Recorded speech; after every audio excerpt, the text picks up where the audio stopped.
Bem, amigo, chegou o momento e hoje em dia é até normal você comparar o Oppenheimer com o Prometeu, o titã grego que roubou o fogo dos deuses e deu para a humanidade, sabe? Tem até um livro do Oppenheimer com esse nome, que é o livro que foi base para o filme, que está em cartaz. E tem esse paralelo muito interessante entre esses dois personagens e, de certo modo, esse filme do Nolan, ele capta a essência do que foi o Prometeu e coloca essa essência na personalidade do Oppenheimer, sabe? Então, eu confesso que eu saí da sessão do Oppenheimer pensando algumas coisas e acho que esse é o maior mérito do filme, sabe? Chegou aos cinemas Oppenheimer, o novo filme do Christopher Nolan, que vai fazer você pensar bastante sobre o destino da humanidade, como a humanidade enfrentou talvez o seu pior momento ou um dos piores momentos e saiu ilesa, mas quase que ela não sai. Eu sou apaixonado pela filmografia do Christopher Nolan. Quando a Amnésia chegou aos cinemas em 2000, eu estava lá, eu vi todos os filmes do Nolan no cinema, com exceção só do Following, de 98, o primeiro filme dele. Mas o Nolan é um cara que ele procura sempre a primazia do que ele está fazendo. É um cara que, do mesmo modo como James Cameron, ele está sempre aperfeiçoando a sua técnica. Algumas pessoas dizem que ele é arrogante, que ele se acha, que ele é cheio de querer. E eu até concordo com essa afirmação, mas vamos ser sinceros, o Christopher Nolan é bom demais. Puta que eu pariu. Até no filme mais fraco dele, que é o Tenet, que é um filme que quanto mais eu penso, menos eu gosto. Ainda assim você vê o esmero técnico e mais do que isso, o esmero da direção do Christopher Nolan. E esse esmero técnico, essa primazia na direção, esse atento olhar que ele tem a cada um dos detalhes, fazem de Oppenheimer um filmaço com um F maiúsculo mesmo. E o mais interessante é que é um filme de quase 3 horas, quase que totalmente calcado só em diálogos, em pessoas conversando. Mas o clima de tensão que o Nolan vai colocando nesses diálogos é que fazem toda a diferença. O filme conta a história de Robert Oppenheimer, o chamado pai da bomba atômica, né? E todas as implicações que essa descoberta da bomba atômica teve no mundo e no próprio Oppenheimer. O filme então é dividido em dois momentos. Ele segue a vida do Oppenheimer rapidamente e depois ele foca no projeto Manhattan, na criação da bomba e as suas consequências.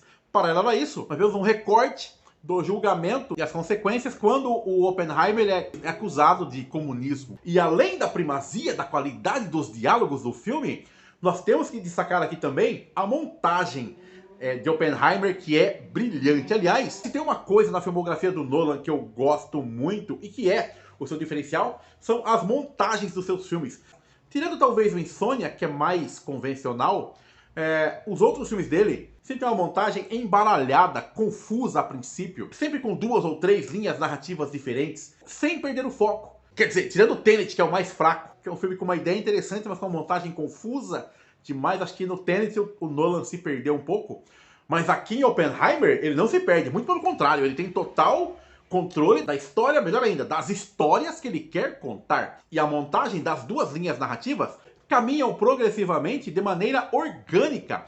O filme tem 3 horas e apresenta alguns vícios que o Nolan sempre teve. Ele é um pouco autoexplicativo demais, às vezes ele foi um pouco redundante, mas aqui em Oppenheimer essa redundância funciona, porque nós estamos constantemente tentando entrar na cabeça daquele homem complexo, polêmico, uma visão completamente imersiva. E de certo modo é o Nolan tentando entender essa mente. E mais do que isso, trazendo para a luz essa mente para que nós possamos analisá-la também. Então, para mim, essa redundância funcionou perfeitamente. Definitivamente é a atuação da vida do Cillian Murphy, tá espetacular em cena. Ele consegue passar no olhar todo o sofrimento, toda a angústia, toda a confusão. E no momento em que ele observa o seu feito, você consegue ver a perplexidade no olhar dele e é uma atuação que, cara, é muito boa, muito boa. A Emily Blunt também tá aqui e ela aparece pouco, mas nas cenas que ela aparece, ela brilha demais, demais, que mulher, que mulher. E o Matt Damon também tá surpreendente, uma atuação realmente explosiva, ele é um militar irracível, né? Tá bem explosivo em cena. O elenco ainda tem a Florence Pugh, que eu acho que destoa um pouco, ela tá bem, mas não está tão bem quanto os demais. Agora, o filme, pra mim, tem um nome,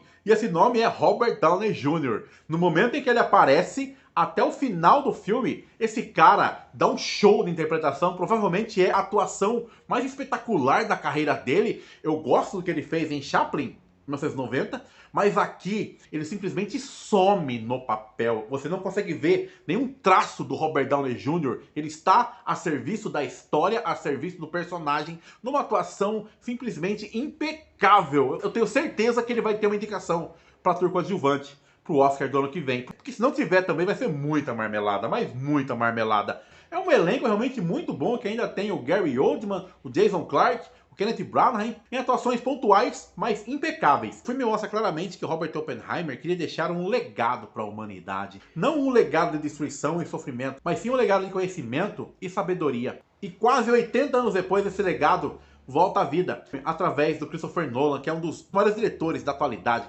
Talvez você até não concorde com a visão do Christopher Nolan sobre essa história, mas com certeza é uma história poderosíssima e muito bem contada.